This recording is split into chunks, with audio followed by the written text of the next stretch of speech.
C'est reçu encore. On est le 19 avril 2022. Alors, je viens sonner la trompette aujourd'hui encore. Et je viens proclamer le retour de notre Seigneur Jésus-Christ. Soyons tous bénis. Amen et Alléluia. Alors, Jésus, le véritable pain. Amen. Jésus, le véritable pain, le véritable repas.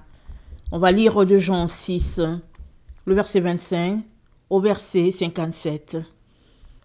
Amen. Alors, et l'ayant trouvé au-delà de la mer, il lui dit, Rabbi, quand es-tu venu ici? Jésus leur répondit, en vérité, je vous le dis, vous me cherchez, non parce que vous avez vu des miracles, mais parce que vous avez malgré des pains, mais parce que vous avez, parce que vous avez mangé des pains et que vous avez été rassasiés.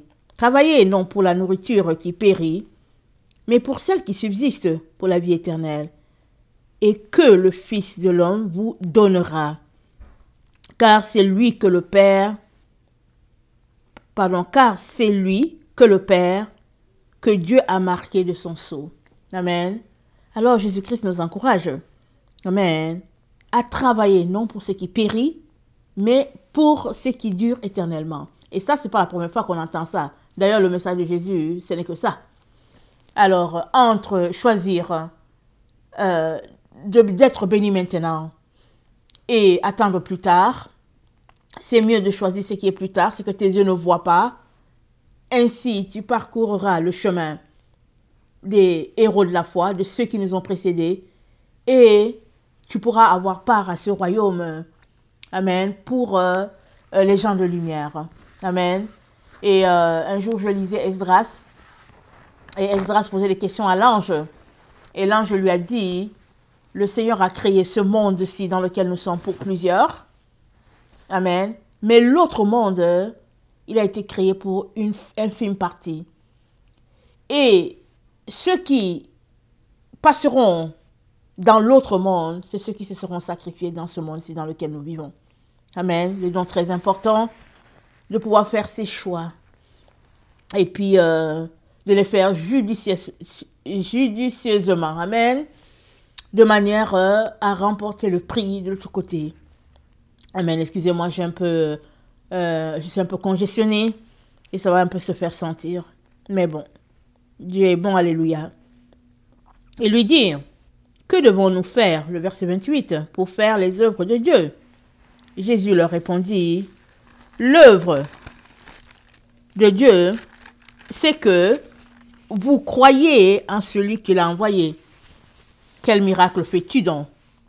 Lui dirent-ils, afin que nous le voyions et que nous croyons en toi. Que fais-tu? En tout cas, quand je lis cette partie, je trouve vraiment que c'est une moquerie, n'est-ce pas? Jésus-Christ les a nourris. Il a recueilli des paniers. C'était du pain et du poisson. Et il le cherchait encore parce qu'il voulait encore manger. Il le cherchait pour faire de lui le roi. Et il pousse vraiment le dialogue très loin en lui disant, mais qu'est-ce que tu fais comme miracle? Et en lisant plus loin, quand on lit entre les lignes, on se rend compte que ils veulent manger la manne que leurs parents ont mangée. Donc, c'est comme s'ils veulent pousser Jésus loin. Ils veulent tenter Dieu, si on veut le dire. Et ils veulent goûter à la manne parce qu'ils disent que nos pères ont mangé de la manne dans le désert, selon ce qui est écrit. Il leur donna le pain du ciel à manger. Donc, on voit que c'est un groupe qui voulait pousser Jésus, qui voulait tenter Dieu. Mais Jésus leur répond. Il dit, d'accord, ils ont mangé la manne, mais ils sont morts sans voir la face du Père. Et c'est ça qui est grave. Amen. Ça, c'est grave. Pourquoi? Parce que si c'est comme ça que nous vivons, on ne verra pas la face du Père, malgré l'opulence dans laquelle nous sommes. Il est donc très important qu'on puisse se ressaisir et regarder qu'est-ce qui est important, qu'est-ce qui ne l'est pas. Et choisir nos combats, choisir nos préférences. Amen. Alors Jésus-Christ leur dit, au fait, ils ont mangé la manne. Mais ce n'est pas ça le plus important. Ça fait partie des miracles. Et ça nous connecte à ces serviteurs de Dieu-là, qui lui diront un jour, nous avons prophétisé en ton nom, nous avons fait des miracles en ton nom, nous avons fait ceci, nous avons fait cela. Et Jésus leur dira, retirez-vous, vous qui commettez l'iniquité. Alors, les miracles, les paroles en langue, les prophéties, tout ça, ça vient de Dieu. Ça ne vient pas de toi et moi. C'est un don que Dieu nous donne pour l'édification du corps de Christ. Et souvent, Dieu est tellement bon que tu es dans le péché, mais parce qu'il veut toucher telle personne, il va donner une parole prophétique. Il va donner une guérison alors que tu es dans le péché. Alors toi, tu peux penser en disant, ok, d'accord, ok, donc c'est pas grave, je peux continuer le péché. Mais non, il l'a pas fait pour toi. Il l'a fait pour démontrer sa puissance à quelqu'un qui est là, et aussi pour te dire, reviens de ton égarement. Parce que c'est pas avec ça, c'est pas avec les miracles que tu prouves que tu es enfant de Dieu. Tu prouves que tu es enfant de Dieu si tu vis tous les jours à t'éloigner de l'iniquité. Et l'iniquité, ça nous enrobe si facilement. L'iniquité, c'est pas juste pour une catégorie de personnes, c'est pour tout le monde. C'est-à-dire que tout le monde peut tomber dans le péché. Il est donc très important qu'on puisse sortir de là immédiatement. Amen. Jésus leur dit, je suis ce pain-là que vous cherchez. Amen. Il dit, attendez, c'est au verset, Jésus leur dit, en vérité, Moïse ne vous a pas donné le vrai pain. Il dit, le pain de Dieu, là, c'est celui qui est descendu du ciel. Alors ils disent, donne-nous ça. Il dit, mais c'est moi. Excusez-moi de rire. Il dit, c'est moi. Et il leur disait la vérité, tout simplement, mais eux, ils pensaient que Jésus s'amusait. Ça dit, ils s'attendaient à autre chose. Eux, ils voulaient manger, pratico-pratique, ils voulaient des miracles. Ils voulaient que ce soit la manne du ciel, quelque chose d'extraordinaire là. Et pourtant, le pain et les poissons qu'ils ont mangés, c'était déjà extraordinaire. Puisque c'était 2 poissons et 5 pains, pour nourrir tant de personnes et puis ramasser tous ces paniers-là, c'est la preuve que Dieu a fait un miracle. Mais non, ils voulaient autre chose, quelque chose de spectaculaire. Vous savez, souvent, hein, c'est ça qu'on veut. On cherche des choses spectaculaires. Alors que c'est le terre-à-terre ici. Terre-à-terre. Mais on cherche le spectaculaire. Et souvent, en cherchant le spectaculaire, on ne fait que s'éloigner de Dieu et puis devenir orgueilleux. On est appelé à vivre et à marcher dans le terre-à-terre.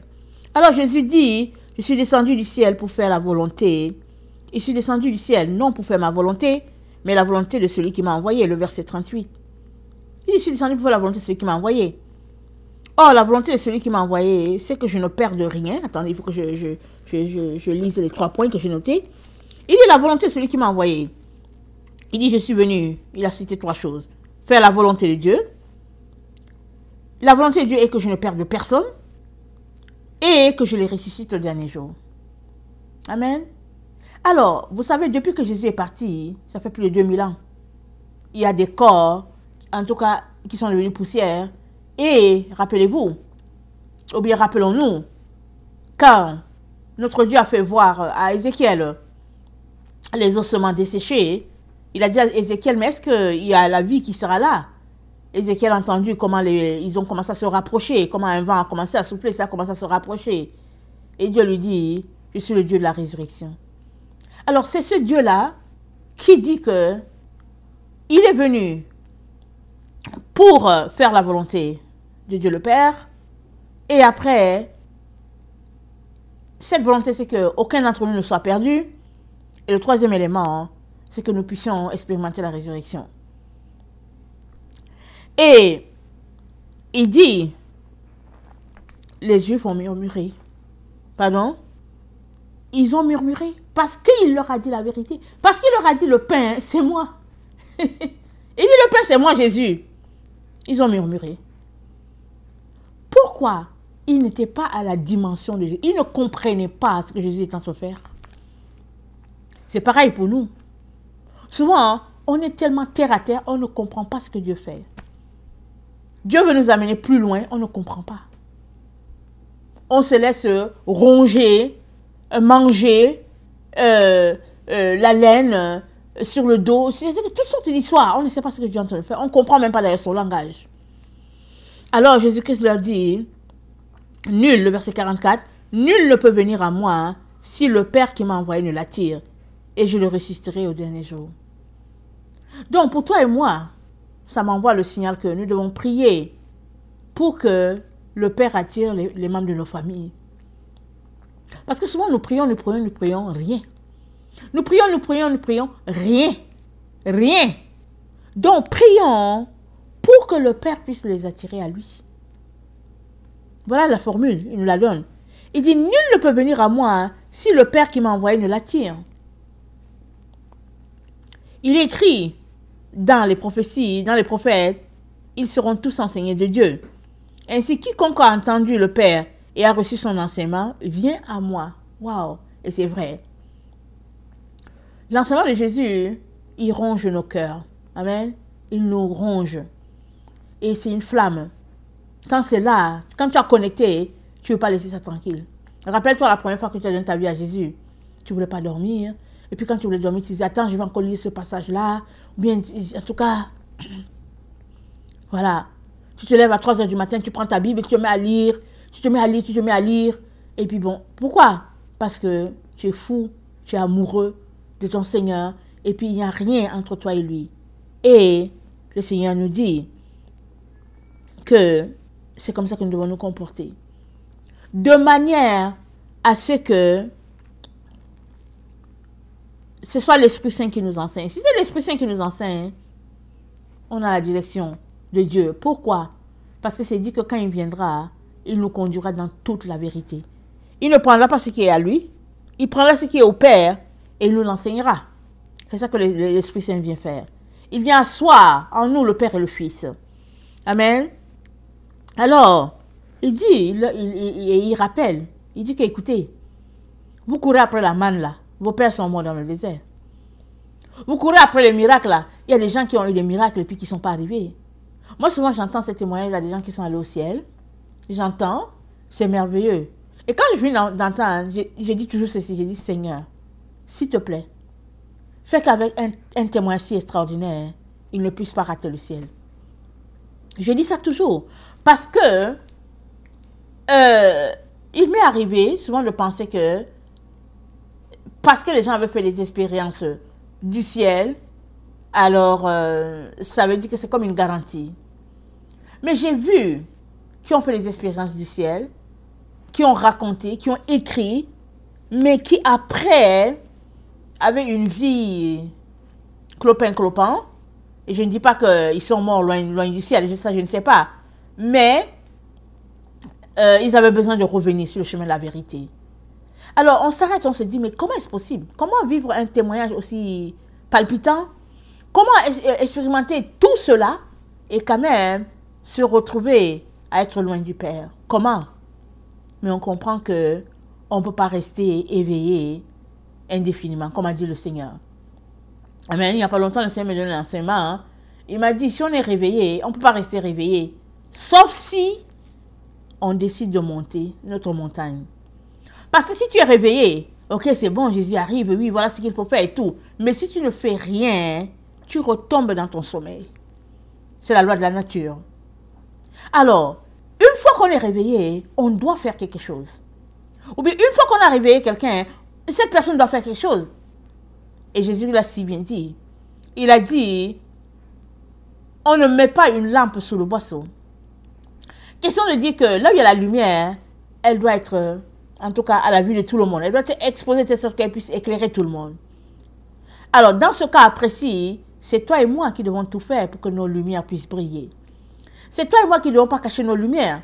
Au contraire, on doit continuer d'enlever les zones de pénombre autour afin que notre lumière puisse éclairer et qu'elle puisse attirer à Dieu d'autres personnes. Amen. Alors, et la partie la plus, comment on appelle ça, qui donne à réfléchir, c'est le verset 53. Il dit, en vérité, je vous le dis, si vous ne mangez la chair du Fils de l'homme, et si vous ne buvez son sang, vous n'avez point la vie en vous-même. Waouh! Celui qui mange ma chair et qui boit mon sang a la vie éternelle, et je le ressusciterai au dernier jour. Car ma chair est vraiment une nourriture, et mon sang est vraiment un breuvage. Si on ramène cela, ce qu'on vient de lire, à l'être humain que nous sommes, on va dire, mais Jésus-Christ nous demande d'être cannibales ou quoi? Mais Jésus-Christ est en train de nous dire que sa chair, c'est la parole de Dieu. C'est ça qu'il est en train de nous dire. Il est en train de nous dire que lui, Jésus, là, il est formé la parole de Dieu. Et nous savons qu'il est le Logos, il est la parole. L'apôtre Jean l'a si bien dit. Il est la parole incarnée. Alors il nous dit de passer le temps à nous investir dans la parole, à décortiquer, à chercher, à creuser. Alors que nous sommes en train d'étudier, nous entrons en intimité avec lui. Voilà pourquoi plusieurs musulmans deviennent chrétiens.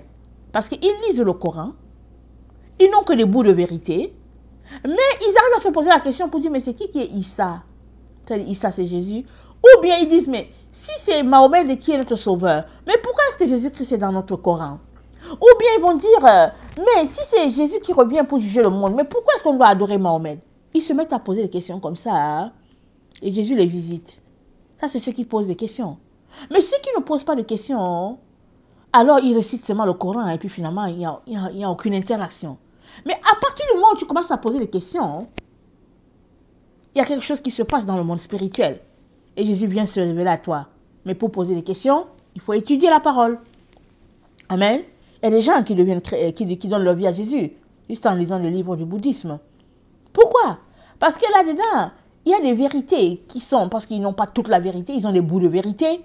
À partir du moment où tu commences à poser des questions, Dieu vient te révéler, se révéler à toi. Qu'est-ce qu'il a dit? Il dit, cherchez et vous trouverez. Frappez et l'on vous ouvrira. Demandez et l'on vous donnera. Donc, il y a des choses que nous devons poser pour qu'il y ait un déclic qui se passe dans le monde spirituel. Amen. Et le combat est enclenché. Et Dieu envoie les anges vers nous, et puis etc. etc.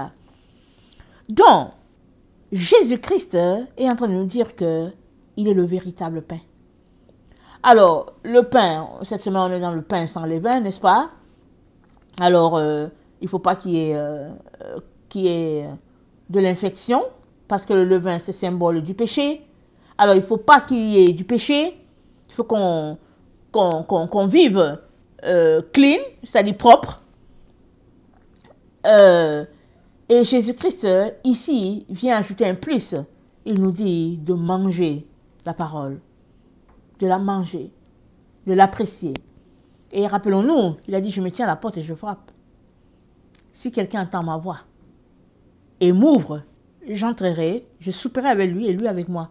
Le souper de Jésus, c'est quoi? Pendant que tu es en train d'écouter sa parole, tu soupes avec lui. Mais il faut d'abord que tu entendes. Si tu ne l'entends pas frapper, comment vas-tu l'ouvrir? Tu ne sauras même pas qu'il y a quelqu'un à la porte. Tu ne sauras pas. Mais Jésus-Christ s'est dit, je me tiens à la porte et je frappe. Ça veut dire que il faudra que tu aies fait fi de toutes les distractions autour de toi pour que tu puisses entendre la voix de Jésus. Parce que souvent, elle est tellement douce. Elle est tellement calme. Elle est tellement tranquille que tu te dis, mais est-ce qu'il y a quelqu'un qui a parlé? Ça, c'est notre Seigneur. Et il nous dit que celui qui mange sa chair et qui boit son sang demeure en lui et lui en la personne. Voilà cette relation d'intimité. Si je demeure en Jésus et que Jésus demeure en moi, c'est que nous nous emboîtons l'un dans l'autre. Amen. Un parfait alliage, n'est-ce pas? Une parfaite union. Et c'est ça que Jésus attend de tout un chacun. Et c'est ça qu'il est en train de nous dire, qu'il donne à tout un chacun, à celui qui se met à manger sa parole. Et sa parole, c'est ça sa chair. Les autres, ils n'ont pas compris parce qu'ils avaient un langage terre à terre. Ils avaient un langage versé sur la nourriture charnelle. La nourriture, ils voulaient manger, c'est tout. Et pourtant, ils venaient de manger. Et est-ce qu'ils étaient affamés? Je ne pense pas. Mais ils étaient là assis. Et l'endroit était désert. Jésus, ne voulant pas les renvoyer à vide, a trouvé bon de faire ce miracle-là. Mais ils ne voulaient plus partir.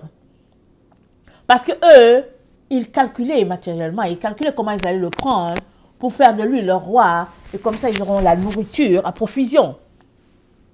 Mais Jésus-Christ, autant il leur a parlé, autant il nous parle. Il nous parle de la véritable nourriture, le véritable pain du ciel, qui n'est autre que Jésus-Christ.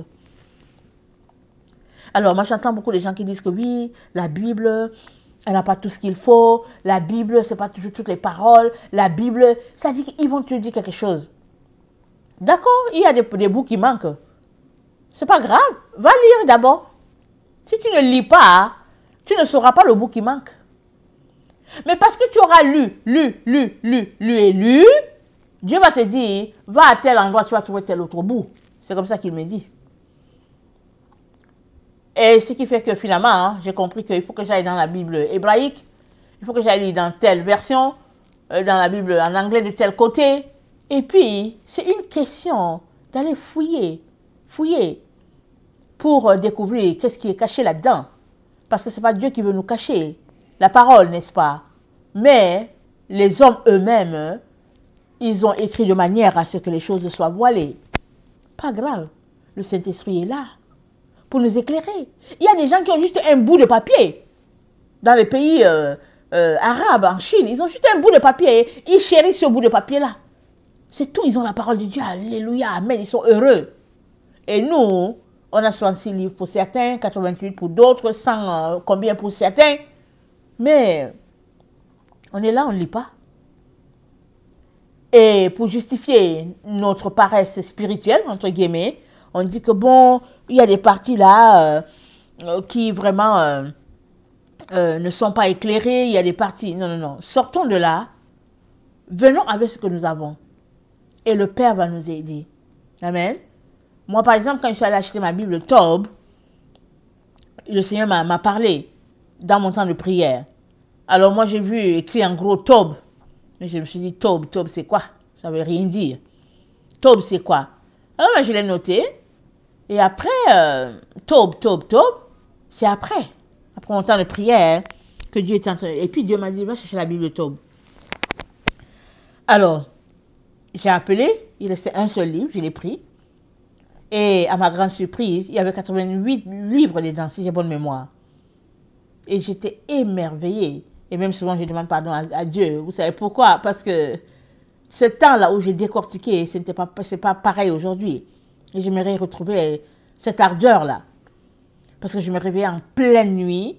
Et puis, bon, je lisais ma Bible. Évidemment, soit tu te lèves, tu pries, soit tu te lèves, tu lis la Bible. Parce que tu ne peux pas faire les deux, n'est-ce pas? Voilà pourquoi il est bon de planifier toute la journée pour rester dans la présence de Dieu.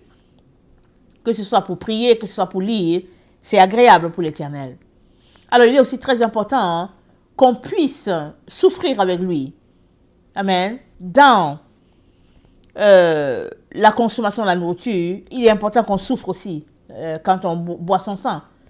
Il est important qu'on puisse nous déconnecter de nous-mêmes pour prier pour les autres, penser aux autres. Il est très, très important. Alors, souvent, on va prier et puis on n'a pas les nouvelles. Moi, souvent, je prie pour certaines personnes que Dieu m'a donné de prier. Amen.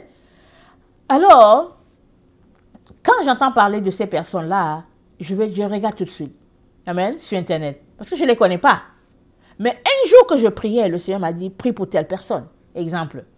Et parce que je ne connais pas la personne, et je prie, et je m'attends à ce que Jésus-Christ puisse sauver la personne. Amen. Je m'attends.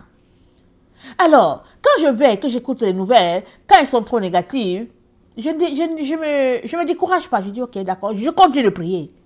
Parce que Dieu, il honore la prière de ses enfants. Alors, quand je prends les nouvelles, c'est un peu positif. Oh, je suis tellement contente. Je dis, ok, on continue. Parce que, il y a des personnes, je vais vous dire, personne ne priera pour eux. Les personnes riches, là, personne ne va prier pour eux. Les stars, là, les gens ne vont pas prier pour eux. Ils vont dire, ben, écoute, c'est une star. Il y a des gens sur cette terre, d'autres ne vont pas prier pour eux. D'autres ne vont pas prier. En tout cas, il y a des catégories. Les autres, c'est des gens un peu que tu as tout, on ne prie pas pour toi. Mais si Dieu attire, ou bien attire ton cœur à prier pour quelqu'un, mon frère, ma soeur, sois persévérant dedans. Tu auras sauvé une âme, vraiment que si ce n'était pas toi, l'âme allait aller en enfer. Mais parce que tu es là, alors, elle sera sauvée. Et ça, c'est toujours une grâce et un applaudissement pour le ciel. La Bible dit, pour un seul péché qui se répand, hein, Dieu est content. Alors, c'est une équipe, n'est-ce pas? Pendant que tu pries, si tu es au Bangladesh, tu es à Paris, peu importe, pendant que tu pries, Dieu va envoyer quelqu'un d'autre aller rencontrer cette personne-là. Et puis, il va envoyer quelqu'un d'autre, au fait, arroser. Ça fait partie du travail des anges. Amen. Ça, c'est l'œuvre de Dieu. Mais toi, mets-toi à genoux et prie. Prends du temps, lis ta parole. Il y en a beaucoup qui disent Dieu ne leur parle pas. Mais est-ce que tu lis la parole? Si tu ne lis pas, tu veux que Dieu te parle comment? Quand tu deviens nouvellement chrétien, ok, Dieu peut te parler, c'est beau, c'est bon, voilà. À un moment donné, il veut que tu grandisses. Alors tu es là, tu te dis, mais qu'est-ce qui se passe? Pourquoi il ne me parle pas? Mais pourquoi il ne me parle pas? Parce qu'il se cache. Il choisit de se cacher pour que tu le cherches encore, parce qu'il joue à cache-cache avec ses enfants, c'est un père. Il peut jouer à cache-cache pendant 2 ans. Il peut jouer à cache-cache. Et il réapparaît encore. Et puis il retourne encore, il joue à cache-cache. Et puis, etc., jusqu'à ce qu'il te conduise à l'endroit où il veut te conduire. Mais viens. Viens lire la parole. Viens, assois-toi. Viens. Coupe avec certaines choses et viens devant lui. Tu verras bien hein, s'il te le rendra ou pas. Déjà que nous sommes une génération bénie. Il fut un temps où les gens n'avaient pas d'écriture, ils n'avaient rien. Et quand tu les entendais prier, ils disaient, je te prie au nom du Dieu de Thomas. Je te prie au nom du Dieu de Philippe. Je te prie au nom du Dieu de Paul. Si vraiment si tu es le vrai Dieu, viens, guéris-moi. C'est comme ça que les gens priaient dans le temps. Ils ne savaient pas prier. Ils n'avaient pas de... c'était pas écrit sur des parchemins. Il n'y avait rien. Et ceux-là qui avaient les écritures, c'était souvent des sacrificateurs. C'était gardé. Amen. Mais Dieu savait que les choses dans notre temps seraient différentes. Nous sommes la génération la plus gâtée. On a tellement de livres que les gens disent que s'il fallait nous donner tous les livres, peut-être qu'on aurait au moins 200 livres dans notre grosse Bible. Alors, ne nous plaignons pas du fait qu'on n'a pas tout. Mais si tu peux avoir d'autres bouts ailleurs, vas-y, procure-toi-en. Mais sinon, avec les 66 là que tu as, lis ça déjà. Lis ça déjà. Il y a des moments où moi je m'assois pour lire. Je lis, je ne comprends rien. Je lis, je dis, Seigneur, je ne comprends rien. Ça fait partie. Mais le Saint-Esprit est là. Il va permettre que tu lises aujourd'hui, que tu lises demain, que tu lises après-demain. Un jour, il va te dire, ok, viens, je vais t'expliquer ce passage. Et souvent aussi, il va permettre que tu lises et que tu le décortiques. Parce que c'est ça que Dieu veut pour toi. Que tu découvres les choses là-bas. Et parfois aussi, il veut juste te communiquer ce qu'il faut faire. Ça, c'est sur notre Dieu. Tout est pour sa gloire. Tout est grâce sur grâce. Tout est pour la gloire de Dieu.